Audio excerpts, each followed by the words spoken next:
There are moments in life when the city seems to hold its breath. When the steady rhythm of footsteps, the hum of engines, and the chatter of strangers blend into a low, ceaseless drone. A backdrop to private battles no one else sees. For Amelia Hart, this was just another morning in the concrete maze of Manhattan. The air was sharp with winter's bite, turning her exhaled breath into fleeting clouds as she hurried along the crowded sidewalk. Sleek glass towers loomed above, their mirrored faces reflecting a grey sky that promised more snow by nightfall. People streamed past in tailored coats, clutching lattes and phones, their lives stitched together by urgency and ambition. Amelia adjusted the strap of her leather tote and glanced at her watch. 8:47 a.m. She was late for the quarterly review meeting, a meeting that could either secure her promotion or cement her as forgettable in the corporate ladder she'd been climbing for nearly a decade. Her heels clicked against the salted pavement in an impatient rhythm as she rehearsed bullet points in her head. Revenue growth, projected conversions, strategic partnerships. She didn't notice him at first. The man sat hunched against the brick wall of a boarded-up cafe, a worn army green jacket draped over his gaunt frame. His hair, long and tangled, hid much of his face, and a ragged wool cap clung to his head like an afterthought. A cardboard sign rested against his knees. Just trying to get by. God bless. Beside the sign sat a paper cup with only a few coins clinking at the bottom. He lifted his gaze briefly as Amelia approached, his eyes a startling shade of hazel beneath the grime. Not pleading, just tired. "Ma'am," his voice rasped low and frayed. "Spare some change." Amelia's steps faltered, just slightly. For the briefest moment, guilt brushed against her thoughts like a cold draft. But she shook it off, tightening her grip on the tote. She had meetings, deadlines, an image to uphold. Pausing for a stranger with an outstretched hand felt like a detour she couldn't afford. Not today. "I'm sorry," she murmured, eyes fixed ahead, tone clipped with the practiced politeness of someone used to sidestepping such encounters. She walked on. The man lowered his gaze again, wordless. The clamor of the city swallowed his presence as Amelia melted back into the current of pedestrians. Yet something lingered at the edge of her mind. A faint discomfort, like an unanswered question. If she had turned back, just once, she might have noticed the way his fingers curled protectively around a single object in his lap. A coin. Not much to anyone else, but perhaps everything to him. Instead, Amelia disappeared into the glass and steel world ahead, unaware that this ordinary morning was about to collide with an extraordinary act. One that would unravel everything she thought she knew about strangers, sacrifice, and the quiet heroism hidden in plain sight. The morning rush swelled like a tide, the flow of suits and scarves pressing forward with a singular urgency. Amelia slipped into the glass atrium of a towering office building, exhaling in relief as warmth wrapped around her chilled frame. The marble floor gleamed like still water, and muted jazz floated from hidden speakers. A curated cocoon shielding executives from the grit beyond its doors. She paused near the elevator bank, fishing her ID badge from her tote. Around her, conversations buzzed, analysts murmuring over last-minute slides, assistants juggling paper-stuffed folders. Amelia smoothed her coat lapels and checked her reflection in the bronze elevator panel. No smudges, no flyaways. Perfect. Just as it had to be. But then, something broke through the hum. A sound faint yet piercing enough to slice through the insulated calm of her corporate fortress. A child's cry. At first, she thought she imagined it. A stress-born echo from some distant memory. But then it came again. Thin, fragile, and soaked in a desperation that didn't belong in this manicured world. Amelia turned sharply toward the revolving doors. Beyond the glass, the street still churned with the usual chaos. Yellow cabs, umbrellas bristling against the drizzle that had begun to fall. And there, just steps away from the spot she'd passed minutes ago, was the source of the cry. A boy, 6, maybe 7 years old. Hair matted with sleet, jacket hanging off one shoulder, sneakers soaked through. He stood on the sidewalk clutching a small paper bag torn at the corner, its contents, a bruised apple, a crumpled sandwich, spilling into a dirty puddle. His mittenless hands trembled as he tried to scoop the mess back into the bag, but the cold made his fingers clumsy. Tears streaked his cheeks in glistening tracks.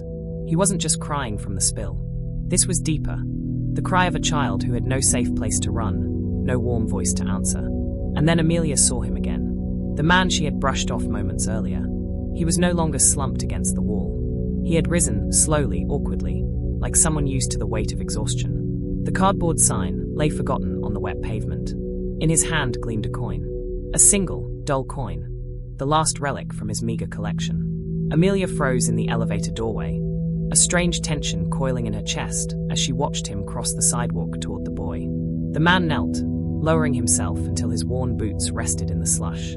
His face, half hidden beneath the frayed wool cap, softened with something raw and unguarded. He held out the coin in his palm. "Here." His voice was a whisper against the city's roar. "For you, little man." The boy blinked through tears, confusion flickering across his dirt-smudged face. "It's not much," the man added, a wry, almost broken smile tugging at his lips.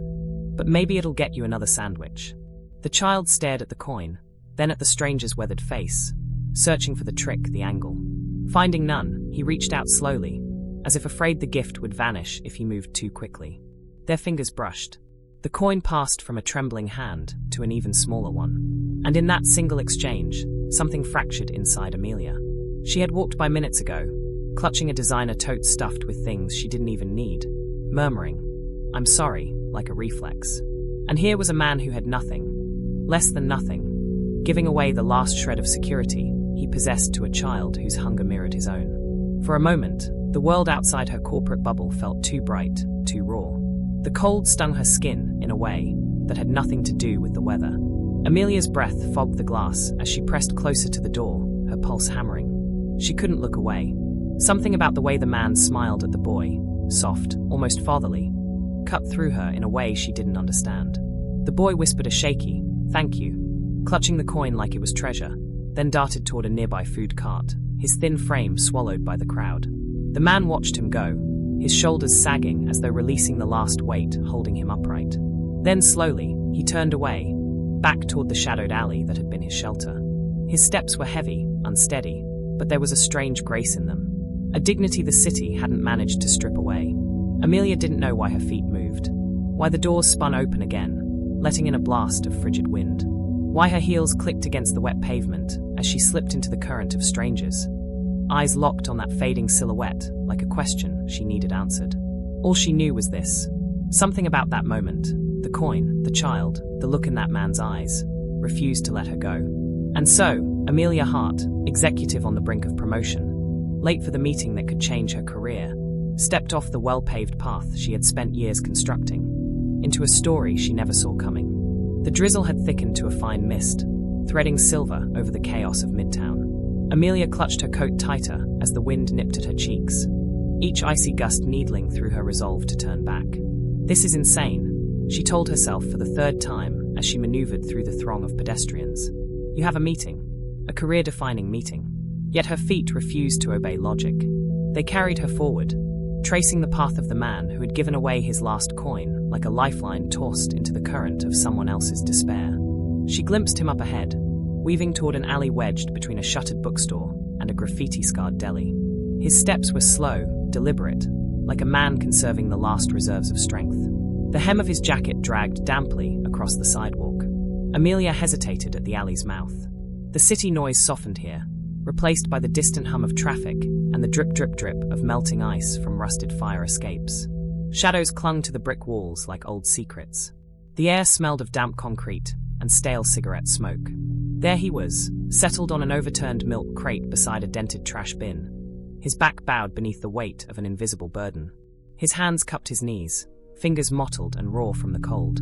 For a moment, he simply stared at the ground as if the cracked pavement held answers no one else could see. Amelia's breath fogged the frigid air as she lingered at the edge of the alley, torn between instinct and impulse.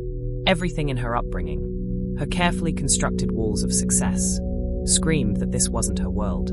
People like him were statistics, cautionary tales she scrolled past on charity websites, reminders that life wasn't fair but kept at a safe, sterile distance. And yet she couldn't leave, because the image replayed in her mind like a loop she couldn't pause. The worn hand extending a single coin, the quiet grace in that small gesture, the look in his eyes, steady, unflinching, even as he surrendered the last thread of his security for a hungry child.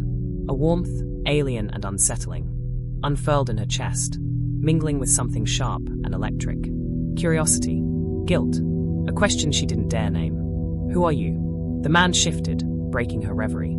He tugged off his cap, running gnarled fingers through hair streaked with grey and tangled by the wind. His face, now unobscured, startled her not with ugliness, but with an unexpected trace of dignity carved into weathered lines. His jaw was strong beneath the unkempt beard. His nose, though reddened by cold, bore the sharp angles of someone who might have once been handsome. His eyes, those hazel depths that had snagged her earlier, were focused on something cradled in his lap. Amelia squinted, leaning forward slightly. A photograph. Edges frayed, corners curling, its image shielded from the damp by his cupped hands. He stared at it for a long moment, his lips moving silently. Words or prayers, she couldn't tell. Then, with a care that pierced her, he folded the photo and slid it into the breast pocket of his jacket, close to his heart. Something inside Amelia cracked open. She wasn't looking at a vagrant defined by misfortune anymore. She was looking at a man tethered to a story, one she didn't know but suddenly needed to. The urge to walk away dissolved. Slowly, almost against her will, she stepped forward. Her heels clicked softly on the wet pavement, and his head jerked up at the sound, eyes narrowing against the grey light. For a flicker of a second, fear crossed his face, then hardened into wariness. "Why are you following me?" His voice was low but firm, edged with something that sounded less like anger and more like exhaustion. A man too tired for pretenses.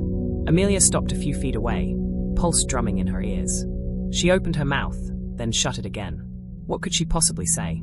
"I was late for a meeting, but decided to chase a stranger down an alley because you broke something in me with your kindness?" Instead, she offered the truth in its simplest form. "I saw what you did. For that boy." A muscle ticked in his jaw. So, Amelia hesitated, her throat tightening under the weight of his steady gaze. "Why?" The word slipped out before she could frame it better, and she hated how small it sounded. But something flickered in his eyes, a glint of surprise, quickly smothered. He let out a humorless laugh, a dry rasp that scraped the cold air. "Why?" he repeated, dragging a hand over his face. "Because the world takes enough from people like him. Someone's got to give a damn." His voice cracked on the last word, so softly she almost missed it. Then his shoulders hunched again, as if folding inward against her scrutiny. Conversation over. Amelia stood frozen, her breath ghosting in the grey chill. Logic screamed to retreat, to let this man and his shadows sink back into the cracks of the city. But her instincts roared louder. This wasn't finished, not even close, because beneath his brusque dismissal, she'd glimpsed something raw. Something that didn't belong to the caricature of homelessness she had built in her mind. And that something hooked her deeper than fear or propriety could sever. She took a breath that felt like a dare. "What's your name?" The man's head lifted slowly, eyes locking on hers with a heat that startled her. For a long, pulsing second, neither moved. Then, in a voice rough as gravel, yet threaded with reluctant grace, he said, "Daniel." The name hung between them like a fragile truce, heavy with everything unsaid.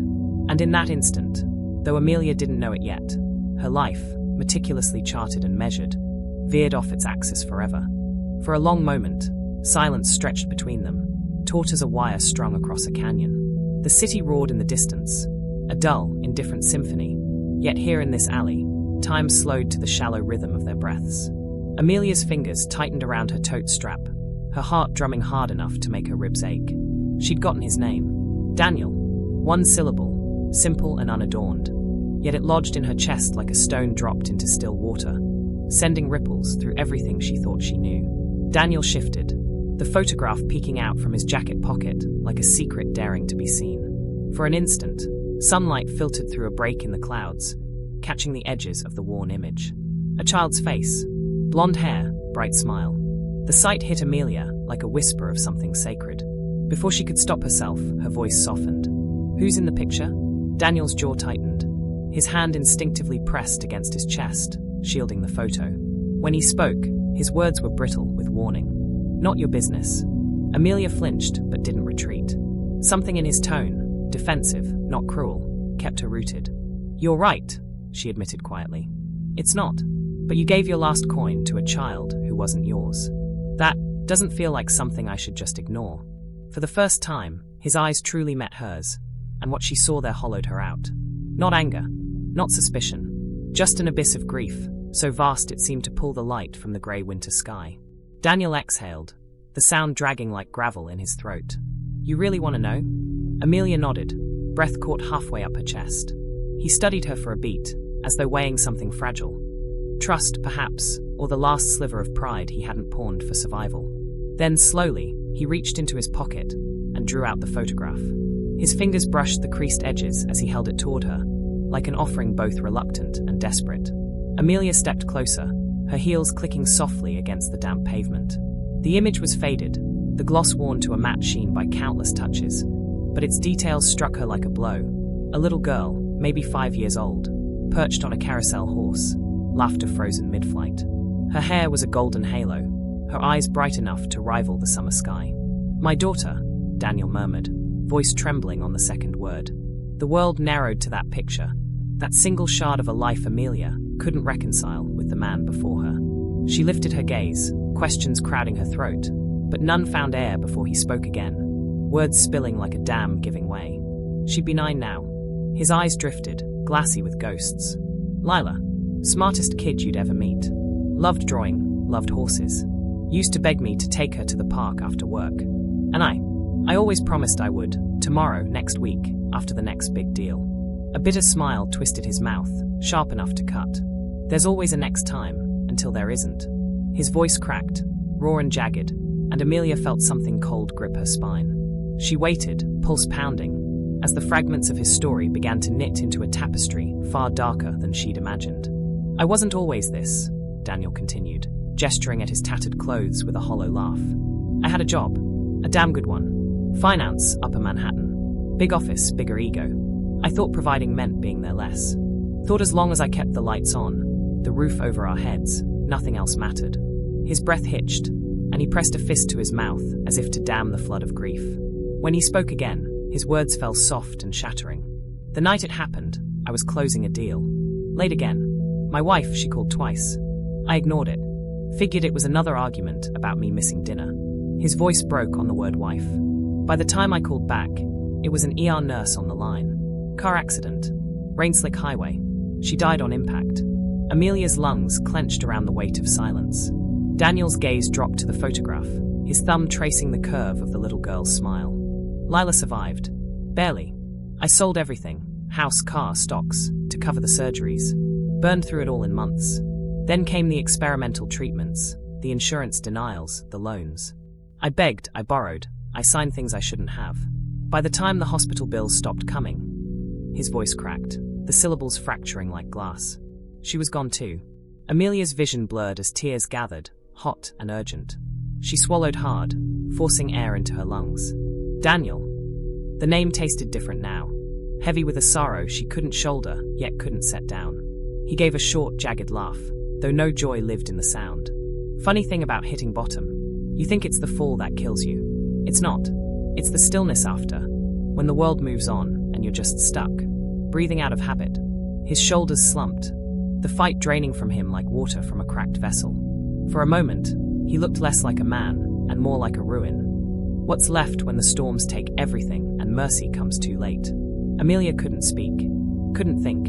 All the neat compartments of her ordered life, success, failure, worth, splintered under the weight of this revelation. She had walked past him like he was invisible, while he carried a grief vast enough to drown oceans.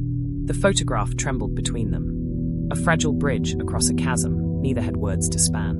And in that hush, Amelia understood with a clarity that stole her breath. This wasn't charity. It wasn't pity. It was witness, raw, unfiltered, necessary. Her voice was barely a whisper when it came. "I'm so sorry." Daniel's eyes flicked up, and for the first time, she saw something flicker there, a light dimmed but not dead. Not hope, not yet, but the memory of it. And in that sliver of a moment, Amelia Hart knew her world would never be the same again. The photograph lingered in Amelia's hands for one suspended heartbeat before Daniel gently reclaimed it, tucking the frayed memory back into his jacket, as though shielding it from a world too cruel to care. The silence that followed wasn't empty. It throbbed, heavy with the ghosts of everything he'd confessed, and the weight of what she had never imagined when she first brushed past him on the street. Amelia swallowed hard, her throat thick with the bitter taste of shame.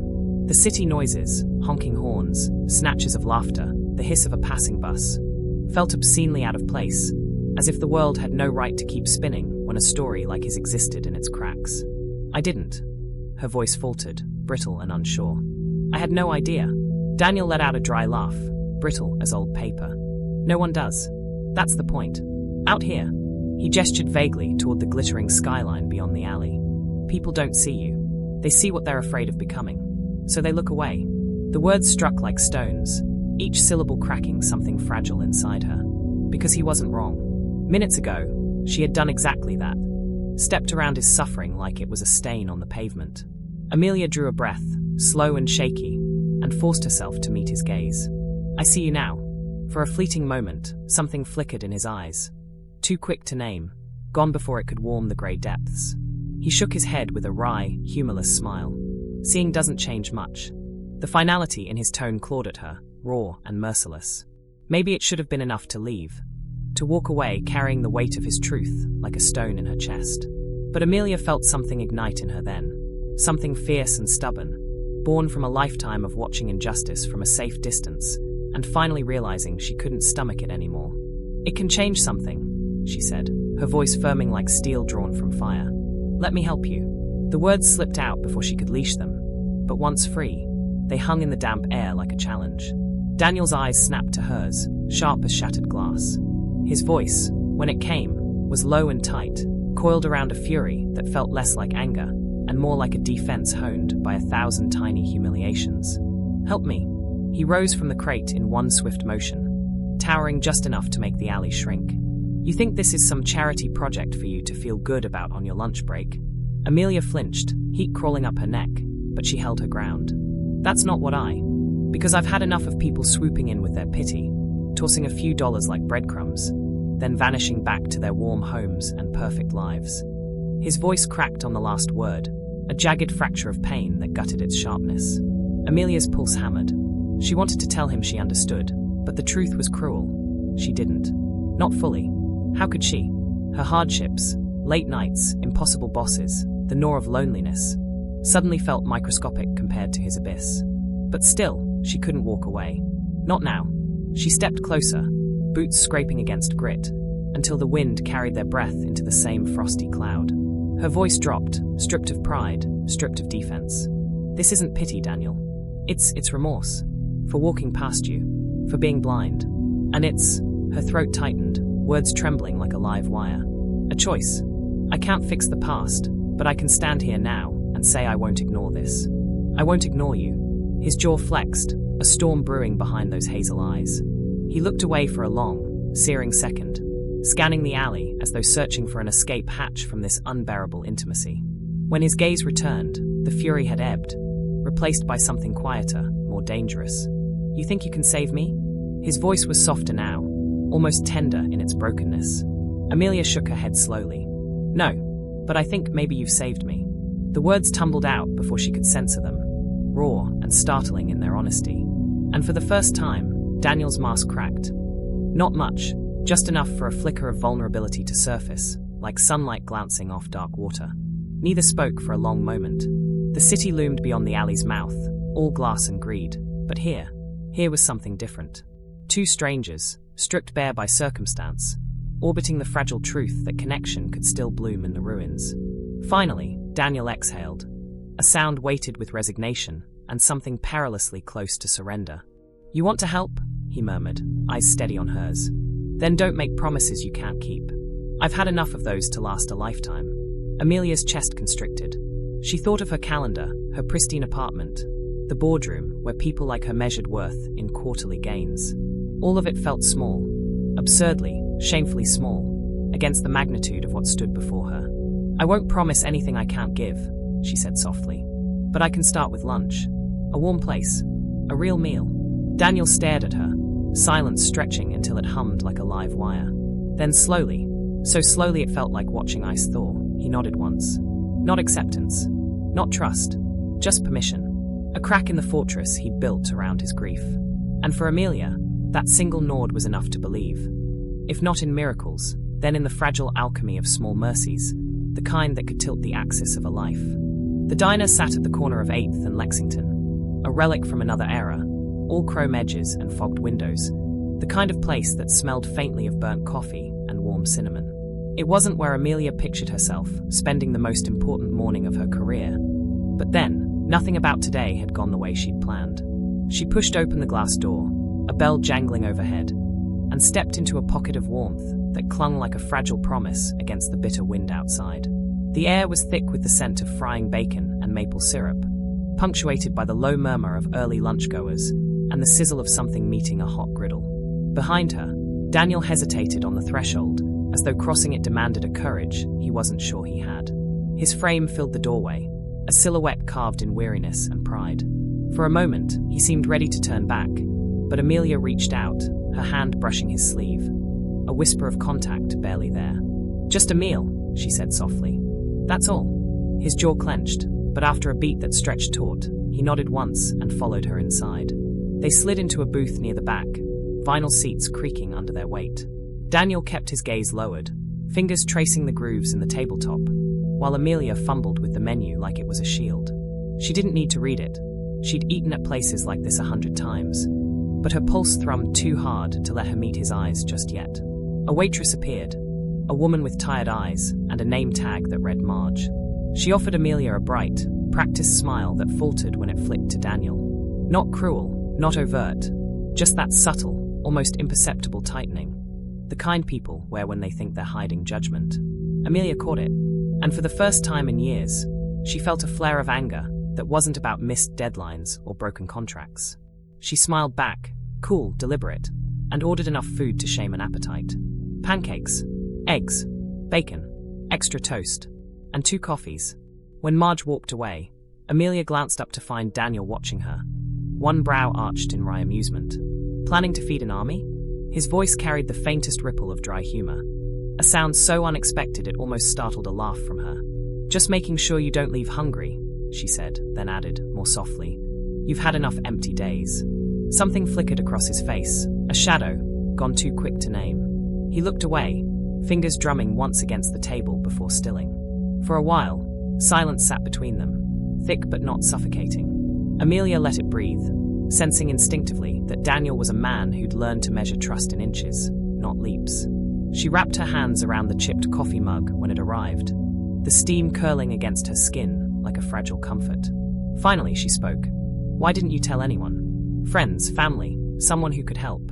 The question hovered in the air like frost, delicate and dangerous. Daniel's jaw tightened, and for a heartbeat she thought he wouldn't answer. Then he exhaled, a sound like something breaking under strain. "I did. At first." His voice was low, flat, a monotone chipped by jagged edges. "People help for a while. They bring casseroles, write checks, send prayers. But grief," he gave a short, bitter laugh. "Grief has an expiration date for everyone except the one living it. After that, calls stop. Faces disappear. You're just an inconvenience they don't know how to solve." Amelia's chest ached, each word etching itself into her bones. "That's not fair," she whispered. "Fair?" He met her gaze then, eyes like shards of amber catching fire. "Life stopped being fair the night they died. I lost my family. I lost every cent I had trying to keep the one piece left. And when I couldn't even do that, when I failed her, what was left of me wasn't worth saving." The words landed like a blow, sucking the air from the space between them. Amelia wanted to reach across the table, to close the chasm with something. Anything. But Daniel's posture warned her off. His shoulders were coiled steel, his hands fisted so tightly his knuckles blanched white. She tried anyway. Her voice was quiet, steady as rain on glass. "You didn't fail her." His laugh came sharp, almost savage. "Didn't I? She's in the ground, and I'm—" He broke off, glancing down at the threadbare jacket stretched over hollow ribs. "This." The self-loathing in his tone gutted her. She wanted to argue, to fling back words like "you did more than most would," but something held her, the instinct that this wasn't a wound reason could close. Instead, she let silence fall again. Not the brittle kind, but the kind that says, "I'm here. I'm not leaving." When the food came, piled high and steaming, Daniel hesitated only a moment before picking up his fork. The first bite was cautious, almost suspicious, but then hunger, real, brutal hunger, took over. Amelia pretended not to notice the way his hands shook, the way he tried to mask his urgency behind long pauses and sips of coffee. She didn't speak until the plates were nearly bare. Then, gently, "What now?" Daniel froze mid-sip. His eyes lifted slowly, meeting hers with a weariness so profound it seemed carved from stone. "What now?" he echoed, voice flat, almost mocking. "There is no what now. There's just today, and getting through it." Amelia held his gaze, steady and unflinching. "Maybe that's enough. For now." Something in her tone, quiet but fierce, softened the hard line of his mouth. He stared at her for a long moment, like a man trying to read a language he'd forgotten how to speak. Then, almost imperceptibly, he nodded. And in that small motion, a dip of the head, a loosening of his shoulders, Amelia glimpsed it. The tiniest crack in the armor. Not hope, not yet, but the ghost of it. Outside, the city pulsed on, oblivious. Deadlines loomed, meetings were missed, entire skyscrapers thrummed with ambition. But in a corner booth of a worn-out diner, 2 lives had shifted. Just a fraction, just enough to matter. And for the first time in years, Amelia Hart felt something stir inside her that no promotion, no 6-figure bonus, had ever managed to ignite. The plate sat empty now, streaked with syrup and crumbs, like a battlefield after a quiet war. Daniel leaned back against the booth, his posture slack in a way that spoke less of comfort and more of surrender to exhaustion. Amelia studied him over the rim of her coffee cup, the harsh lines of his face softening in the glow of the diner lights, the faint tremor in his hands finally stilled. Outside, snow had begun to fall. It wasn't the thick, storybook kind, just a scattering of fine flakes that the wind teased across the sidewalk like whispered secrets. When the check came, Amelia slid her card into the leather folder without hesitation. Daniel noticed, his jaw tightening, as though the act pricked something raw inside him. "You didn't have to do that," he said quietly, his eyes fixed on the condensation trailing down his glass. "I know," Amelia replied, her voice steady but gentle. "That's why I did." His gaze lifted then, sharp and searching, as if trying to catch the strings of her intention. Whatever he found there seemed to unsettle him more than comfort him. He looked away, muttering something that sounded like thank you, but collapsed halfway out of his throat. When they stepped back into the cold, the city had shifted into a different rhythm. The afternoon rush hadn't hit yet, and for a rare moment, the streets pulsed with something like calm. Snow swirled in lazy spirals, catching on the edges of Amelia's coat, settling like pale ash in Daniel's hair. They walked in silence at first, their breath rising in twin clouds against the grey. Amelia matched her pace to his, slower than she was used to, each step deliberate, as though the weight of the world pressed against his boots. Half a block down, she spoke. "Where do you go?" Daniel glanced at her, brows knitting. "When you leave places like this," she clarified. "Where do you sleep?" He gave a short, humorless laugh that curled in the cold air. "Depends on the night. Shelter when there's a bed. Subway when there isn't. Sometimes," he hesitated, eyes skimming the slick pavement. "Sometimes just under the sky." Amelia's throat tightened around a lump that tasted like shame. She wanted to say that's not right. You deserve better. But the words felt small, brittle things against the enormity of what he'd endured. They reached a park then, not the manicured expanse of Central Park, but a narrow strip of green carved between blocks of stone and steel. The benches were dusted white, their iron arms frosted like bone. Daniel stopped near one, sliding his hands into the frayed pockets of his jacket. "This is where I usually end up when I've got nowhere else," he murmured, almost to himself. His gaze wandered to a swing set half buried in snow, its chains groaning softly in the wind. She loved swings. Amelia followed his stare, and for a moment, the image of the little girl from the photograph bloomed in her mind. Bright-eyed, laughter spilling like sunlight. The ache that clamped her chest was so sudden, so fierce, it startled her. "She," Amelia said gently, "would hate this for you." Daniel's head snapped toward her, eyes flashing with something raw and jagged. For a heartbeat, she feared she'd crossed a line, but then the fire in his gaze guttered, leaving only smoke. "Yeah," he said finally, his voice a threadbare whisper. She would. They stood like that for a long beat. 2 figures in the hush of falling snow, bound by a grief that belonged to him, but now brushed her too. Amelia wanted to reach out, to close the cold space between them, but she sensed instinctively that touch was a language Daniel wasn't ready to speak again. So instead, she offered words. Simple, steady. "You don't have to keep living like this." Daniel's laugh was a dry, broken thing. "And do what?" "Walk into some office, hand them a resume that says once had everything, now owns nothing. You're more than what you've lost." Her voice sharpened, startling even herself. "You're standing here. After everything, you're still here. That matters." His jaw worked, as if chewing on a response that never came. Finally, he dropped onto the bench, elbows on his knees, hands clasped so tightly the knuckles whitened. When he spoke again, his voice was low, almost swallowed by the wind. "You sound like her," he murmured. Amelia blinked. "Who?" "My wife." His gaze stayed fixed on the ground. "Anna." Always believed in redemption stories. Said no one was ever too far gone. A pause, sharp and aching. Guess she never pictured me proving her wrong. The silence that followed was the kind that pressed down. Not cruel, not empty, but heavy with things unspoken. Amelia lowered herself onto the bench beside him, their shoulders a breath apart. She didn't offer hollow assurances. She didn't say you're not a failure, or it'll all be okay, because lies, even kind ones, had no place here. Instead, she said the only thing that felt true. Maybe she was right. Daniel turned his head then, and in his eyes she saw the faintest flicker. Fragile, tentative, but alive. A spark buried beneath ash. The wind kicked up, scattering snow across the park like pages torn from a story. And in that quiet corner of a restless city, Amelia felt something shift. An axis tilting, a thread pulling taut between two souls who'd never planned to meet, but now couldn't untangle. She didn't know what came next. Not for him, not for her. But for the first time in years, she wanted to find out. By the time Amelia reached her apartment, the city had folded into twilight. Skyscrapers glowing like monoliths of glass and greed. Each window a tiny pulse in the steel heart of Manhattan. Snow still sifted through the air, swirling under streetlights like pale embers. Her phone buzzed for the 7th time before she finally dragged it from her coat pocket. The screen blazed with notifications, missed calls, unanswered texts, a calendar reminder flashing in accusatory red. 10 a.m., Q4 review, mandatory attendance.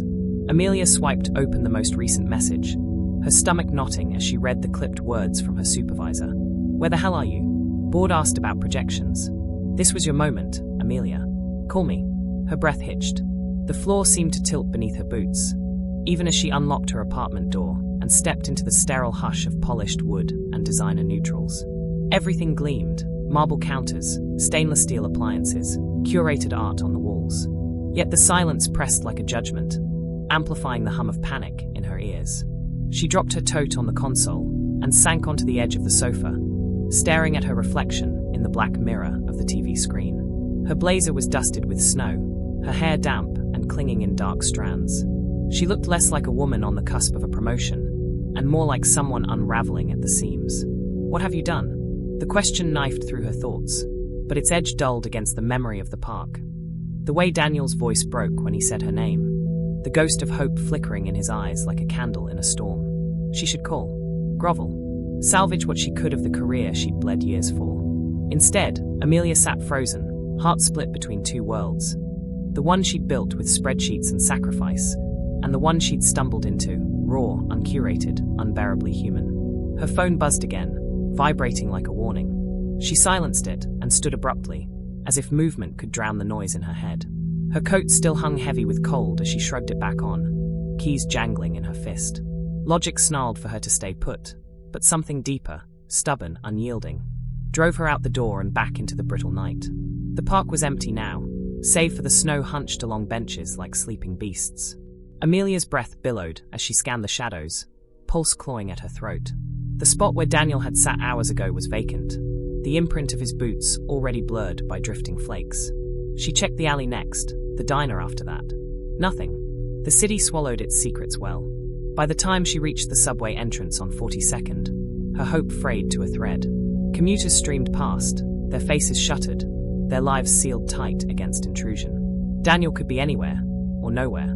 A name in the wind, a story cut off mid-sentence. Amelia gripped the railing, the metal burning cold against her palm, and let out a shaky breath that smoked in the dark. She told herself it wasn't her responsibility. He was a stranger, a man orbiting a ruin of his own making. She had already done more than most. So why did walking away feel like treason? Her phone buzzed again, a curt email this time, subject line screaming in all caps, "We need to talk." Amelia stared at the glowing screen, then shoved it back into her pocket and turned away from the subway stairs. Her heels clicked hard against the pavement, cutting a path through the snow as a single thought blazed through the tangle of doubt. "I'm not done." Hours later, Amelia returned to the park one last time, more out of instinct than hope. The snow had deepened to a thin white shroud, muffling the city's pulse. She almost missed him at first. A shadow hunched beneath the skeletal arms of a maple tree, his jacket hood pulled low. Her heart stuttered. Relief surged, swift and dizzying, but it tangled with something sharper when she saw the state of him. His shoulders drawn tight against the cold, his breath pluming ragged in the frigid air. Daniel. His name slipped out like a prayer, soft yet startling in the hush. His head lifted slowly, and when his eyes met hers, they burned, not with warmth, but with a wary fire. "What are you doing here?" His voice was hoarse, frayed at the edges. "I was looking for you." "Why?" The word cracked like a whip, raw and defensive. Amelia swallowed hard, the answer crowding her throat until it spilled, naked and unvarnished. "Because I couldn't just walk away." Daniel let out a jagged laugh that held no humor. "You should have. People always do. Saves everyone the disappointment. Maybe I'm not everyone." The words hung between them, fragile as spun glass, trembling in the breath of winter. For a moment, neither moved. Then Daniel rose slowly, snow cascading from his sleeves, and closed the distance between them. Not fully, just enough for his shadow to fall across hers. His voice, when it came, was quiet, tired, dangerous in its vulnerability. "Don't make promises you can't keep, Amelia." Her pulse thundered in her ears. She wanted to speak, to swear something binding and eternal, but all she managed was the truth. "I'm not leaving." And in that frostbitten silence, something shifted, subtle, seismic, irreversible. The call came as Amelia stood outside the shelter, its brick walls bruised with years of neglect. Her phone buzzed like a hornet in her pocket, a persistent shrill that cut through the hush of falling snow. She almost ignored it. Almost. But habit was a cruel master. She swiped the screen, pressing the phone to her ear as the cold gnawed at her fingers. "Where the hell were you?" Martin's voice blasted through the line. Her boss, all steel and venom. "You missed the board review. They asked for numbers. You know who gave them? Jenkins. You know who's sitting in your seat tomorrow? Jenkins." The words landed like hammer blows, each syllable splintering a decade of sacrifice, late nights, and blood-stained ambition. Amelia stared at the shelter door, paint peeling in long curls, and felt the tectonic plates of her life grinding beneath her feet. Her voice cracked, then steadied. "I had an emergency." "An emergency?" Martin's laugh was a sharp bark. "You're done, Amelia. Don't bother coming in tomorrow. HR will be in touch." The line went dead. Just like that. 10 years reduced to static on a winter night. Amelia lowered the phone slowly, her breath fogging in the dark, heart a hollow drum in her chest. Shock should have gutted her. Panic should have swallowed her whole. Instead, what rose in her veins was something wild and liberating. A clarity so blinding it felt almost like peace. Because for the first time in years, she wasn't running toward a finish line drawn by someone else. She was standing still, choosing. Her fingers curled tighter around her coat lapels as she pushed open the shelter door. Inside, heat hit her like a wave, thick, stale, laced with the bitter tang of disinfectant and unwashed clothes. Voices murmured in the dim glow of flickering bulbs, the air heavy with fatigue and quiet despair. She scanned the rows of cots, her pulse tripping faster with each empty bed. Then she saw him. Daniel sat slumped near the far wall, his silhouette hunched, hood shadowing his face. His hands dangled between his knees, the photograph peeking like a stubborn flame from his jacket pocket. Amelia crossed the room, boots whispering over cracked linoleum, until her shadow merged with his. "Daniel." He didn't look up, didn't move, just muttered, low and flat. "You shouldn't be here. Neither should you." Her voice was soft but sharp enough to cut through the stale air. Finally, he lifted his head, and the sight of his eyes, those hazel depths clouded with defeat, punched the breath from her lungs. "I told you not to make promises you can't keep," he rasped. "And I told you I'm not leaving." For a heartbeat, silence roared louder than the city outside. Then Daniel laughed, a sound brittle enough to shatter in the cold. "You think you can fix me? That's not how this ends." Amelia stepped closer, close enough to catch the storm in his gaze, close enough to let him see the fire in hers. "I'm not here to fix you," she said. "I'm here because you matter, and I won't let you forget it." His breath hitched, so slight she almost missed it. And for the first time, Daniel didn't fight. He just lowered his head, as if surrendering to something far heavier than pride, the possibility of being seen. They walked out together. No words, just the crunch of snow underfoot, and the hush of a city smothered in winter's grip. Amelia led him to a small cafe, glowing like an ember against the dark. Inside, warmth bloomed across their faces, the air fragrant with roasted coffee and cinnamon.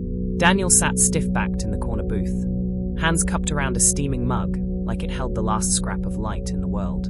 His eyes darted to the window, then back to the table, as if tethered to flight by invisible threads. Amelia didn't push. She let the silence breathe until it softened enough for words to slip through. "What do you want, Daniel?" His gaze flicked to hers, startled by the question's weight. "Want?" He let out a jagged laugh. "You don't ask people like me that. You ask what they need." "Fine," she said. "What do you need?" His fingers tightened around the mug. For a long moment, he didn't speak. Then, in a voice splintered by truths too long unsaid, he whispered, "I need to stop feeling like a ghost." The admission hung between them like a fragile truce. Amelia reached across the table. Not to touch, not yet, but to bridge the chasm with words carved from something fierce and unwavering. "You're not a ghost, Daniel. You're still here. And as long as you're breathing, there's a way back." He stared at her, eyes burning with something raw. Anger, maybe, or the ache of hope scraping against old scars. "And if there isn't, then we build one." The silence that followed wasn't empty. It throbbed with possibility, with the tremor of walls cracking after years of frost. For the first time since she'd met him, Daniel nodded, not in defeat, but in the smallest flicker of belief. The days that followed weren't cinematic miracles. There were no sweeping transformations, no sudden showers of grace. Just grit. Relentless, grinding grit. Amelia made calls, burned bridges, bled through the last threads of her professional safety net. Daniel met her halfway, not with easy trust, but with effort measured in inches. Showing up, shaving, sitting through interviews that scraped his pride raw. One bitter morning, after a week of dead ends, the breakthrough came. A maintenance position at a midtown office complex. Not glamorous, not life-altering, but honest work with a paycheck and dignity baked into every hour. When Amelia slid the offer across the cafe table, Daniel stared at it for a long beat, jaw working as if chewing on something jagged. "You really think I can do this?" he murmured. She smiled, soft, certain. "I don't think. I know." His laugh came rough, threaded with disbelief, and something perilously close to wonder. He folded the paper with care, tucking it into his jacket like a fragile ember he couldn't let the wind snuff out. As they stepped outside, snow drifted from a sky bruised with dusk. Daniel paused on the sidewalk, rummaging in his pocket before pressing something into her palm. It was the paper cup, the same one that had once held his last coins. Empty now, crumpled at the rim. "Won't be needing this anymore," he said, voice steady but threaded with something that tasted like grace. Amelia stared at the cup, her throat burning, as Daniel turned toward the city's spine of steel and glass. Not with the posture of a man crawling from the wreckage, but of one learning, step by fragile step, how to stand again. Spring draped Manhattan in pale sunlight, rinsing the winter grime from its bones. The park where it began now bloomed with shy tulips, their petals cupping the wind like soft laughter. Amelia sat on the bench beneath the maple tree, a coffee cooling in her hands, her phone buzzing with a different kind of message now. Plans for a pilot program she'd launched with a non-profit, one designed to pull men like Daniel from the cracks before they vanished entirely. She heard him before she saw him. The low hum of a tune carried on the breeze. Daniel approached in a navy work jacket, the maintenance badge clipped to his chest like a quiet medal. He moved differently now, not with swagger, but with weight redistributed, dignity stitched back into his spine. "Thought I'd find you here," he said, dropping onto the bench with a sigh that held no defeat, only fatigue earned honestly. Amelia smiled. Old habits die hard. He reached into his pocket and pulled out the photograph.